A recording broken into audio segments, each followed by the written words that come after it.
मंडळी, मातीच्या रंगमंचावर उभा राहून हजारो लोकांना खळखळून हसवणारा, स्वतःच्या डोळ्यात वेदना लपवणारा एक सोंगाड्या आणि आज तोच सोंगाड्या देशाच्या सर्वोच्च नागरी सन्मानाचा मानकरी ठरलाय। पद्मश्री हा पुरस्कार देशासाठी कला, समाज, संस्कृती, शिक्षण अशा क्षेत्रात जास्त काळ निष्ठेने काम करणाऱ्या व्यक्तींना दिला जातो, ज्यांनी स्वतःचं आयुष्य बाजूला ठेवून समाजाला काहीतरी दिलं, ज्यांचं काम लोकांच्या मनात खोलवर रुजलं गेलं, अशाच व्यक्तींना पद्मश्री दिला जातो। यंदा हा सन्मान तमाशा रंगभूमीवर 4 दशकांहून जास्त काळ झगडणाऱ्या महाराष्ट्राच्या अस्सल लोककलेचा आवाज असलेल्या रघुवीर खेडकर यांना मिळतोय। आजच्या धावपळीच्या युगात जिथं लोकांकडे 5 मिनिट मातीत बसून तमाशा बघायला वेळ नाही, तिथं रघुवीर खेडकर ठामपणे सांगतात की तमाशावरचं लोकांचं प्रेम संपलेलं नाही। हजारो प्रेक्षक आजही गावोगावी तमाशासाठी एकत्र जमतात। मातीचा गंध, ढोलकीचा ठेका आणि सोंगाड्यांचा आवाज आज थेट दिल्लीच्या तख्यापर्यंत पोहोचतोय। पण सोंगाड्या म्हटल्या जाणाऱ्या रघुवीर खेडकर यांचा लोककलेचा प्रवास कसा सुरू झाला, या प्रवासात खेडकरांच्या आयुष्यात काय किस्से घडले आणि आता रघुवीर खेडकरांना मिळणाऱ्या पद्मश्री पुरस्काराविषयी त्यांच्या नेमक्या काय भावना आहेत, याचीच माहिती जाणून घेणार आहोत या व्हिडिओच्या माध्यमातून। नमस्कार, मी हर्षदा आणि तुम्हाला तर माहितीये आपला विषयच भारी आहे। मंडळी, मागील 4 दशकांहून अधिक काळापासून रघुवीर खेडकर हे तमाशा रंगभूमीवर कार्यरत आहेत आणि सध्या ते तमाशा फडमालक आणि कलाकारांच्या नव्याने स्थापन झालेल्या अखिल भारतीय तमाशा परिषद या संघटनेचे अध्यक्ष आहेत। त्यांच्या तरुणपणात त्यांनी बोर्डावर केलेलं थाळी नृत्य अप्रतिम असायचं। त्यांचं हे नृत्य कथ्थक आणि लोककलेचं मिश्रण असल्याचं बोललं जातं।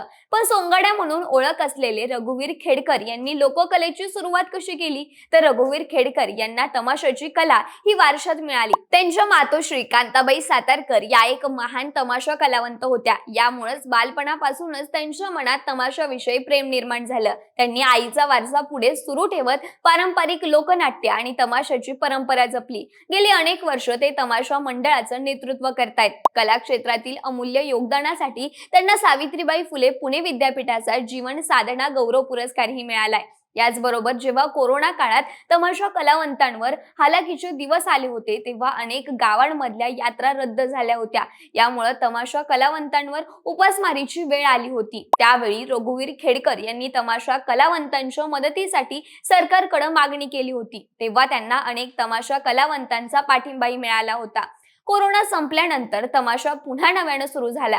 रघुवीर खेडकर हे गण, गवळण, बतावणी आणि वगनाट्य असे पारंपरिक कला सादर करून गावाखेड्यातील लोकांचं मनोरंजन करताना पाहायला मिळतात आणि म्हणूनच त्यांच्या या कलेची दखल घेत आता त्यांना पद्मश्री पुरस्काराची घोषणा करण्यात आली आहे। पण मंडळी, ज्याप्रमाणे यशस्वी होण्यासाठी संघर्ष करावाच लागतो, त्याप्रमाणे रघुवीर खेडकर यांना पद्मश्री पुरस्कार मिळवण्याआधी त्यांनाही अनेक अवघड गोष्टींना तोंड द्यावं लागलं। असाच एक अवघड प्रसंग म्हणजे 1991च्या नांदेड जिल्ह्यातील मालेगावच्या यात्रेतला। तर त्याचं झालं असं की रघुवीर खेडकर यांचा तंबू एका यात्रेत लागला होता आणि या यात्रेच्या काही दिवस आधी राजीव गांधी यांची हत्या झाली होती। याच प्रसंगावर वगनाट्य सादर होणार होतं। त्यासाठी एक हेलिकॉप्टर बनवण्यात आलं, फटाक्यांचे, दारू आणि सुतळी बॉम्ब तयार ठेवण्यात आले। वामन लोहगावकर हा सोंगाड्या आणि रघुवीर खेडकर यांचा मुलगा आणि भाचे मंडळी हे सगळे या वगनाट्यात सहभागी झाले होते। वगनाट्यामध्ये दिलेल्या घटनेनुसार आणि घडलेल्या प्रसंगानुसार नाटकात सहभागी मंडळी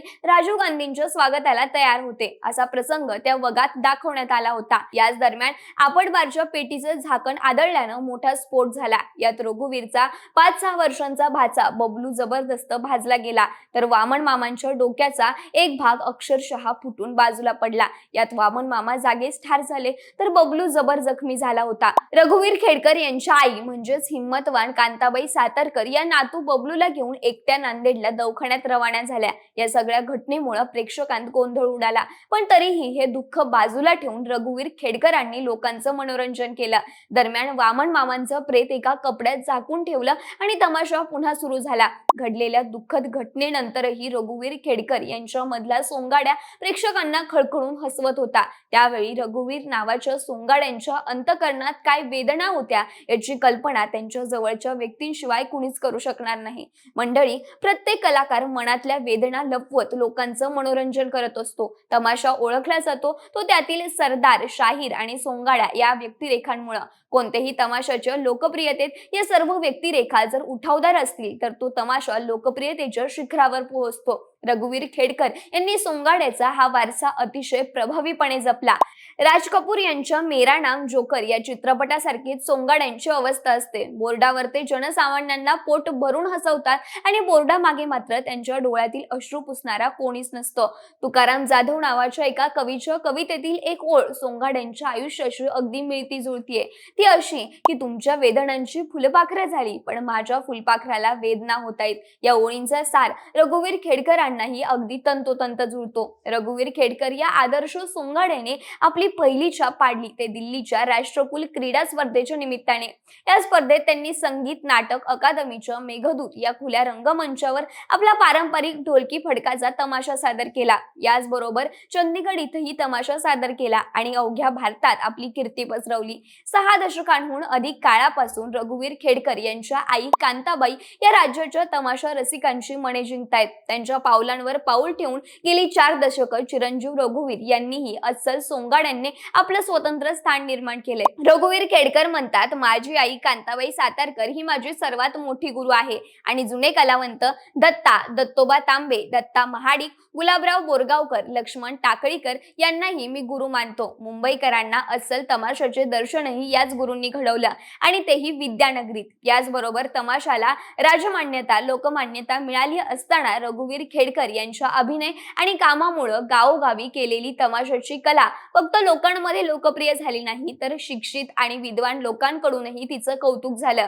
या प्रसंगी रघुवीर यांनी अतिशय समर्पक भाषण केलं होतं. ते म्हणाले की इथं जमलेले लोक शिकलेले आहेत, विद्वान आहेत, त्यांना आमची भाषा खटकेल, अश्लील वाटेल. आम्ही गावरान माणसं आहोत, आमचं जगणं खुलं असतंय. तशी भाषा ही रांगडी असती.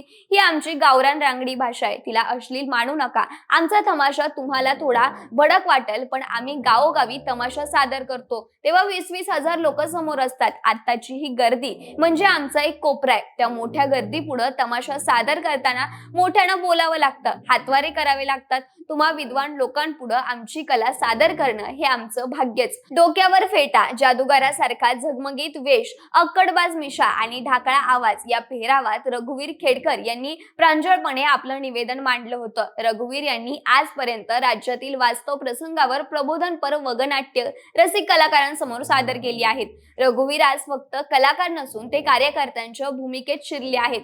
तमाशा पडमालकांची संघटना ते अतिशय उत्तमपणे चालवतात. तमाशा कलावंतांच्या प्रश्नांवर आवाज उठवतात. आजही नारायणगाव इथं जत्रांच्या हंगामात ज्या सुपाऱ्या फुटल्या जातात त्यात रघुवीर खेडकर यांच्या तमाशाची सुपारी सर्वाधिक रकमेची असते.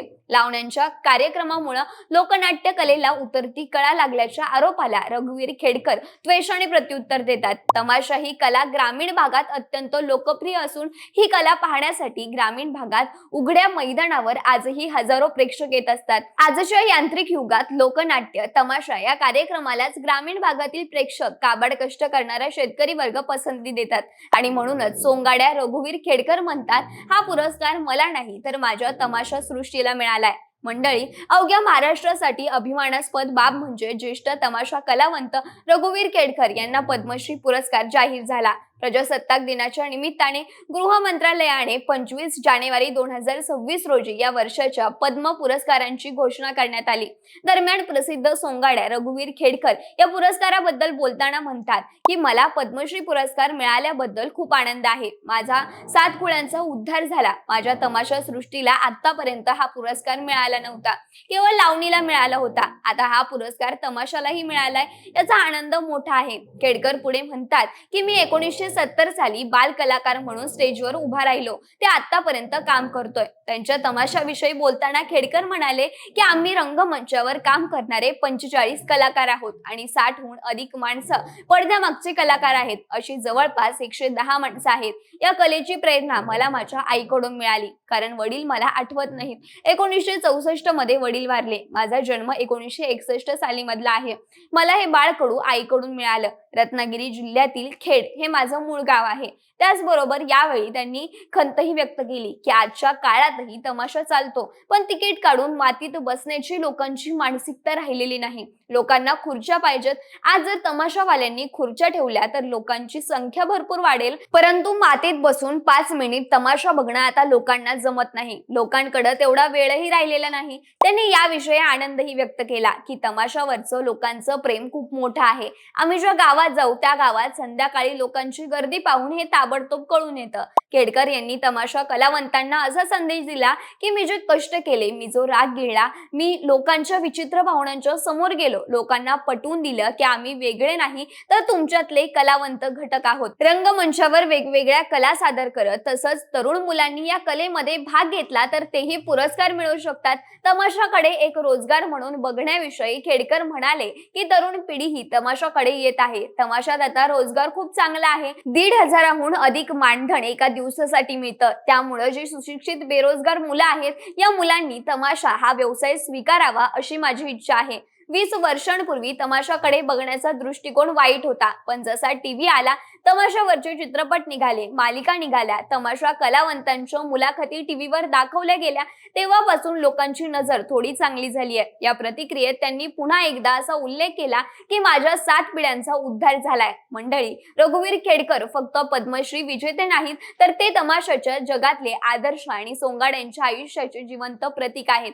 आज मातीच्या रंगमंचावर उभा राहून लोकांना हसवणारा, ढोलकीच्या ठेका आणि सोंगाड्यांच्या आवाजामुळे गाव शहरातल्या रसिकांची मने जिंकणारा आज देशाच्या सर्वोच्च सन्मानाचा मानकरी आहे. रघुवीर खेडकर शिकवतात की कलेला समर्पण आणि प्रामाणिकपणा मिळाला तर ती पिढ्यानपिढ्या जगते आणि हृदयात कायम राहते. बाकी या प्रसिद्ध सोंगाड्याबद्दल तुम्हाला काय वाटतं? आणि लावणी, लोकनाट्य आणि वगनाट्य या महाराष्ट्राच्या लोककलेबद्दल तुमची मतं काय आहेत हे कमेंटमध्ये नक्की सांगा आणि सोबतच आपल्या विशेष बारीच्या YouTube चॅनलला सबस्क्राईब करायला विसरू नका. धन्यवाद.